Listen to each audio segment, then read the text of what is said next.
Oke, Mhm. Mbak. Tadi kan Mbak sempat mention kalau Mbak pernah foto anak ya, Mhm mhm. foto-foto Ya. bayi, anak gitu. Mhm Terus kemudian sekarang juga menggeluti bidang komersil, mhm. terus human juga. Oke, nah, gimana sih Mbak kita sebagai perempuan mengambil keuntungan dari sebagai Mhm. perempuan mengambil keuntungan kayak, apa namanya, eee, kita tuh bisa mungkin kita bisa lebih fleksibel atau lebih gimana yang Mbak alami di lapangan?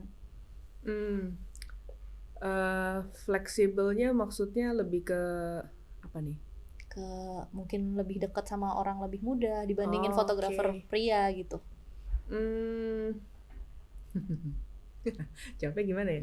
Ah, Sebenarnya kalau aku bilang bukan masalah cewek cowok juga ya, kadang-kadang ada beberapa klien yang memang mungkin ngerasa perempuan lebih detail gitu ya. Jadi Mhm, mungkin secara approaching lebih enak atau gimana.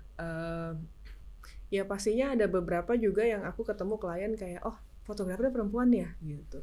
Itu juga ada sih yang kadang-kadang, "Oh, ternyata beda ya kalau perempuan tuh mungkin detailnya agak berbeda," gitu. Tapi kalau komunikasi kayak misalkan aku negosiasi sama klien, mhm, kalau aku sih nggak ngelihatnya dari sisi aku perempuan atau laki-laki, karena menurut aku itu lebih ke skill bagaimana kita berkomunikasi sama orang gitu. mhm, Jadi nggak ngelihat cewek atau cowok. mhm, Kalau akunya juga perempuan tapi aku juga nggak bisa menguasai teknis itu, mungkin aku juga nggak bisa dapat kerjaan gitu ya. mhm, Jadi itu skill yang menurut aku nggak memandang gender. Sisanya mungkin karena perempuan sama laki-laki punya feel yang beda pada saat bekerja di foto. Feel feminim di perempuan itu hanya bisa didapat di perempuan, kecuali kalau memang tulang lunak gitu ya, itu mungkin agak beda kali. bener bener. Tapi yang pasti, sejauh aku kerja, feel aku, feminimnya aku, terus kemudian juga tim aku nih yang perempuan, Mhm, aku bisa ngerasain feel ngedesain ataupun motret tuh beda. mmm, Ada sense feminimnya yang bisa didapat karena perempuan gitu. oke. Dan itu juga disetujui sama teman-teman yang di agency dan di production house juga bahwa beberapa pekerjaan itu memang akan lebih cocok kalau di-handle sama perempuan. Nah, Mmm, beberapa pekerjaan akan lebih cocok di-handle sama laki-laki kayak gitu. Jadi uh, lebih ke outputnya sih ya, mhm, sense perempuannya itu yang mhm, mungkin agak sedikit berbeda. Dan kalau tadi yang aku bilang masalah kayak aku motret anak-anak ataupun let's say makanan atau apapun, itu sebenarnya lebih ke passion masing-masing sih. mhm, Ketika kita lebih suka ngadepin anak-anak, mungkin anak-anak orang tua ya, orang tua anak ini mungkin ngerasa oh karena fotografernya perempuan, ngerasa sama-sama perempuan gitu mhm, ya. Mungkin kayak lebih ke sisi itu sih. Tapi juga aku banyak banget ngelihat fotografer cowok juga yang bisa banget ngeblend sama anak-anak kayak gitu. Jadi sebenarnya nggak sampai berbeda banget sih, lebih ke sense mhm. wanitanya itu aja sih di output, hasil outputnya kayak gitu. Oke. Mhm. Kemudian, mmm, Mbak ini nggak cuman sebagai fotografer, tapi berarti sebagai owner dari company, Mhm. justru itu juga nggak kalau sekarang mungkin udah banyak ya, Mbak, ya, Ya. owner Heeh. company cewek gitu kan. Nah, ketika terjun di lapangan sebagai fotografer dan owner, dari sebuah company dan cewek, pernah nggak sih, Mbak, mungkin diremehkan atau gimana? Terus kemudian, gimana caranya Mbak membuktikan diri bahwa perempuan juga bisa kok, Oke. gitu? Aku justru malah lebih suka terselubung sih. Terselubung jadi nggak ketahuan Nggak gitu? ketahuan aku as the owner. Itu Oke. memang iya. Jadi karena aku kebetulan, aku punya 2 company, satu Mhm, creative house sama production house. mhm, Jadi kita biasa handling brand buat TV commercial, buat web series. Mmm, Ketika di lapangan syuting itu, mereka kadang taunya aku as a photographer aja. Jadi kayak oh, fotografer yang di-hire sama production house ini oke. atau ya production house sih mostly. Kemudian mereka kayak, "Oh, ya udah fotografernya ini." Tapi dia nggak tahu aku tuh Owner ya? sebenarnya ownernya gitu. Dan aku suka. Dan aku suka untuk Kenapa? tidak diketahui gitu kayak karena aku bisa ngelihat the real of my team, tim Mmm, yang bekerja di situ aku bisa ngelihat realnya seperti apa mereka. Karena ya itu aku akhirnya suka kayak ya udah biarin aja gitu. Maksudnya kalau memang mereka punya apa ya, treatment yang baik terhadap perempuan pasti kelihatan. mhm, Kalau dia punya attitude yang jelek juga terhadap perempuan itu juga kelihatan gitu. Jadi aku kadang-kadang biarin aja mereka eh, nggak tahu aku siapa gitu. mhm, Karena ya to be fair ya, mhm, banyak banget orang yang mereka akan being nice kalau mereka tahu somebody gitu. Kalau lu seseorang itu akan being nice ya. betul. Jujur ya seperti itu ya Betul sekali. keadaannya. Nah, aku makanya lebih suka nggak usah tahu aku siapa gitu. Pokoknya aku as a photographer aja, nggak perlu tahu aku as a business owner-nya. Dan itu ya ada beberapa kejadian yang kayak dia nggak tahu, kemudian ada yang judes lah apa gini gitu lah segala macam, ya aku biarinin aja sih gitu. Sampai at one point mungkin ada tim aku yang akhirnya cerita kayak si ini baru habis itu mulai berubah gitu. Kayak ya kadang-kadang aku lebih prefer nggak diketahui aja sih gitu, biar aja nggak usah tahu. Oke. Di dunia yang mostly laki-laki ini, mungkin ini pertanyaannya agak susah untuk dideskripsikan ya. Dunia fotografi ini sebenarnya apakah dunia ini aman dan nyaman untuk seorang perempuan berkarir? Sebenarnya tergantung genre fotografi apa yang ditekuni kali ya. Oke. Karena menurut aku aman ini kan artinya aman pada saat kita bekerja ya. Ada beberapa pekerjaan misalkan kayak food photography gitu, itu yang mostly banyak banget perempuan. Menurut aku itu aman-aman banget untuk melakukan bisnis foto makanan gitu ya, menjual servis foto makanan itu juga aman banget. Foto anak-anak juga sama, karena di situ juga circle-nya banyak banget perempuan, family atau segala macam. Mungkin yang agak sedikit berbahaya kalau misalkan kayak ranah aku masuk ke production house tuh agak sedikit bukan berbahaya ya, mungkin benar-benar kelihatan minority banget gitu. Jadi mungkin secara fisik juga berbeda tuntutannya. Jadi kalau misalkan beberapa photoshoot yang let's say travel atau misalkan yang memang industrial, yang memang laki banget gitu, yang ketemunya mungkin pulang ke rumah pun mungkin dalam waktu seminggu sekali, baru kelar project baru pulang atau apa, terus kemudian fisik yang dituntut banget gitu. Nah itu mungkin agak sedikit berbahaya dalam arti kata karena kita ada di outdoor, ketemu dengan banyak orang yang mungkin kita juga ketemu dengan strangers gitu ya. Jadi itu mungkin agak berbahaya, tapi balik lagi bukan yang nggak ada aja gitu yang fotografer perempuan yang di sana. Aku kenal banget temen aku, mungkin kalau pada tahu Adik Berry, wartawan gitu, perempuan perginya ke tempatnya aneh-aneh, tempat perang atau apa gitu, ya ada aja gitu. Kalau kita mentally kuat ya kenapa enggak gitu. Jadi kalau dibilang berbahaya atau enggak, ya tergantung mau pilihnya yang mana gitu. Kita mau dealing dengan tantangan fisik yang lebih kuat, mental yang lebih kuat atau gimana gitu. Kalau mau yang aman pun ada, karena genre fotografi tuh banyak banget sih. Oke. Mbak Marta ini kan udah punya company nih Mbak. Kepikiran gak sih Mbak untuk udah deh berhenti fotonya, saya ngurus company aja, jadi bisa lebih banyak waktu sama anak mungkin, atau bagaimana? Sempet ada kepikiran kayak apa ya, karena in certain point agak capek ya, karena ketika udah mesti kerja juga, terus habis itu mesti manage internal juga, itu kadang-kadang ada satu titik yang kayak capek juga ya, ini kayaknya udah mulai fisik sudah mulai lelah gitu. Tapi pikir-pikir lagi kayak apa ya, aku tuh orang yang suka banget micromanage ya. Jadi suka banget ngelihat perintilan yang kayak ini kayaknya mesti di utak-atiknya begini nih, ini harus begini. Jadi kadang-kadang ya balik lagi gitu, tetap masih terjun lagi gitu. Walaupun udah ada tim yang nge-handle, tapi biasanya aku tetap harus ada beberapa poin yang harus aku tetap cek gitu.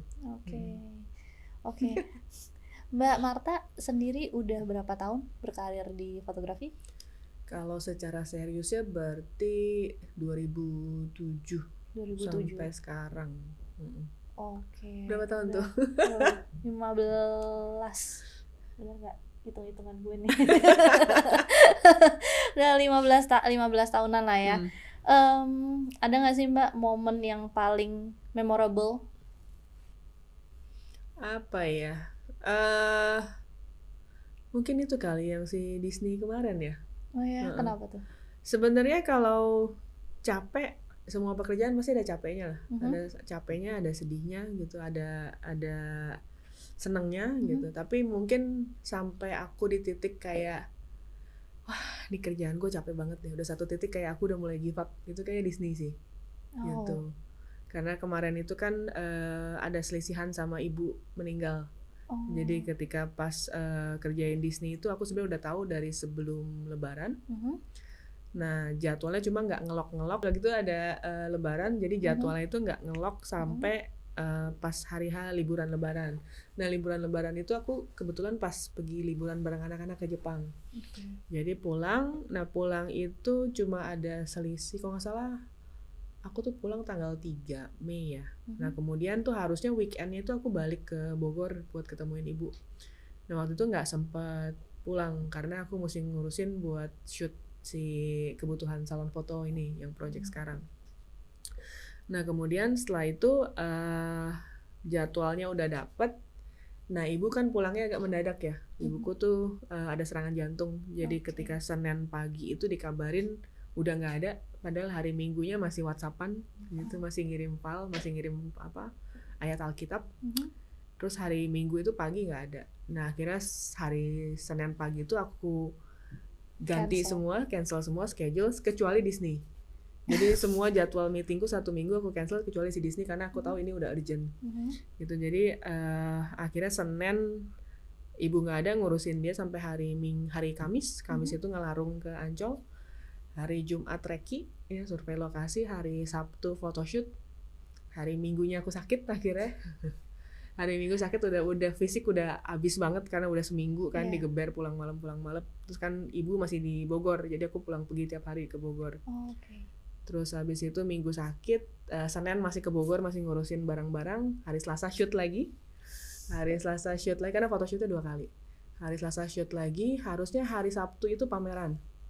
Nah bayangin dari Selasa ke hari Sabtu pameran dan itu masih ada proses DI yang lumayan kompleks. Akhirnya nggak kekejar, baru bisa pameran itu di hari Senin. Nah dari hari Selasa sampai ke hari Sabtunya itu, nah itu masa kayak aku nggak pernah secapek-capeknya, aku nggak pernah di titik kayak gue nyerah sih gitu. Kayak udah satu titik kayak ini tuh kayak apa ya, udah ngomong kayak Tuhan ini tuh berat banget hidup gue. Iya paham. Karena waktu itu hari kedua itu kayak apa ya, editor aku tuh udah nyerah. Kayak hari Selasa shoot, hari Rabu aku bilang foto udah diedit belum? Aku kejar mbak, dia bilang, karena kan dia fotografer komersial kan, editor komersial. Aku kejar. Terus hari Kamis begitu dia kasih, aku approval ke Disney.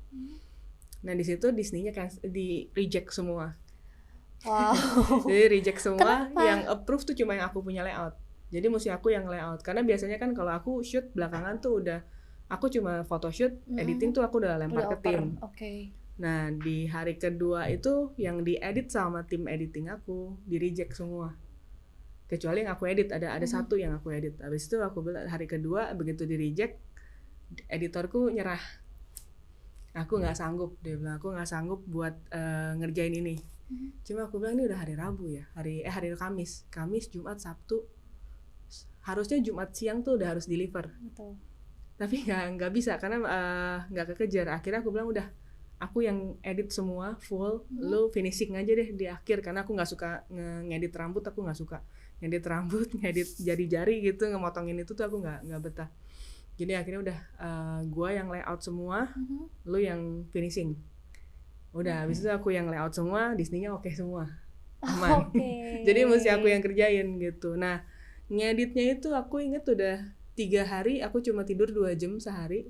Ya jam 3 bangun, jam 5 bangun lagi, aku nggak mandi sama sekali. Kayak itu bener-bener yang kayak makanan sama mbak dikirim ke kamar.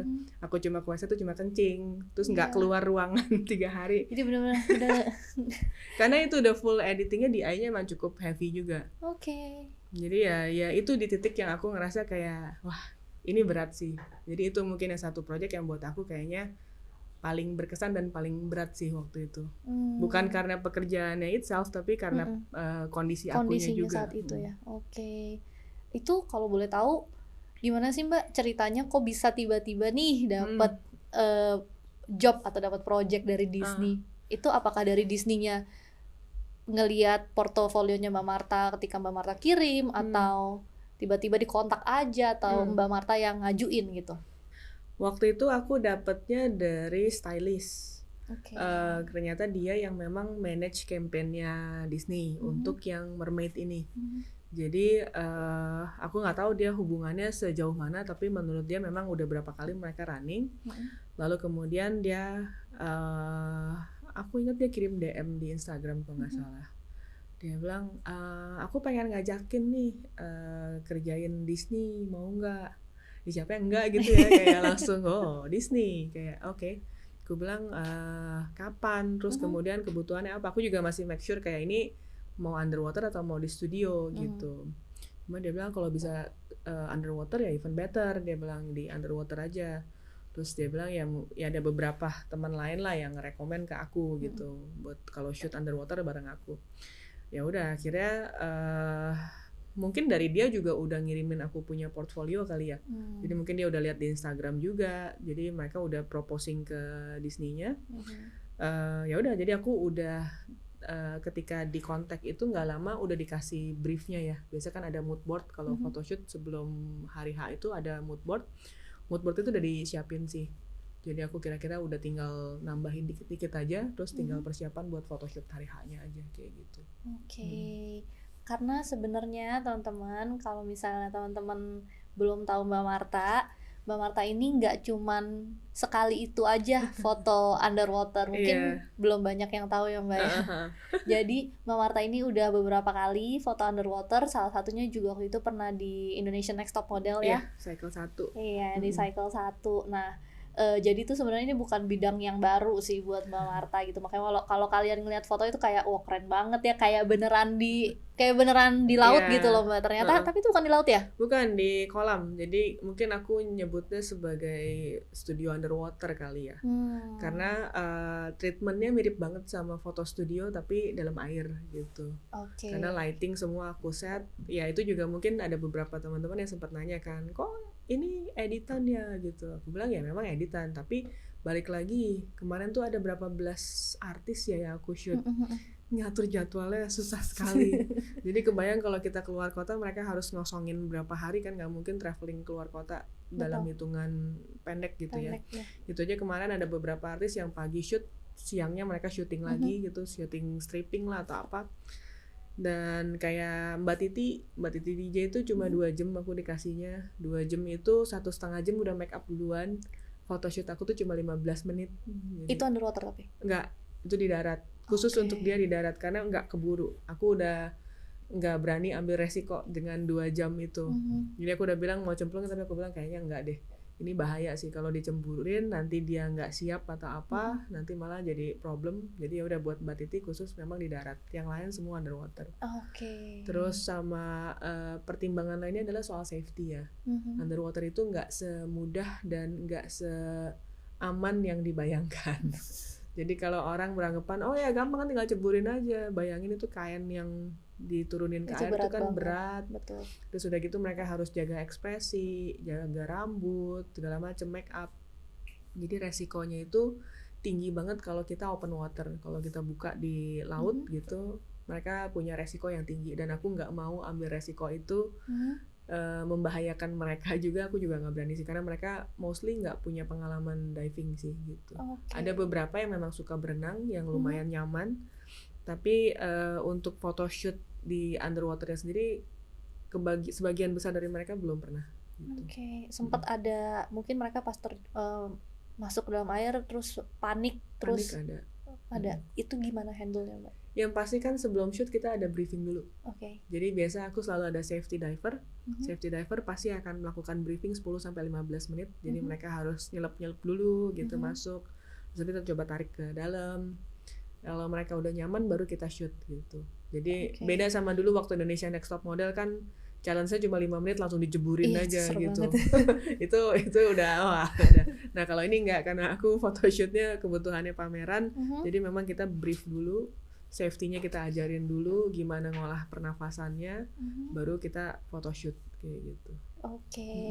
Teman-teman, nanti Mbak Marta juga akan cerita tentang tips and trick gimana sih cara foto underwater. Ada di sesi Halo Foto Tips ya. Nanti kalian juga harus nonton, jangan lupa.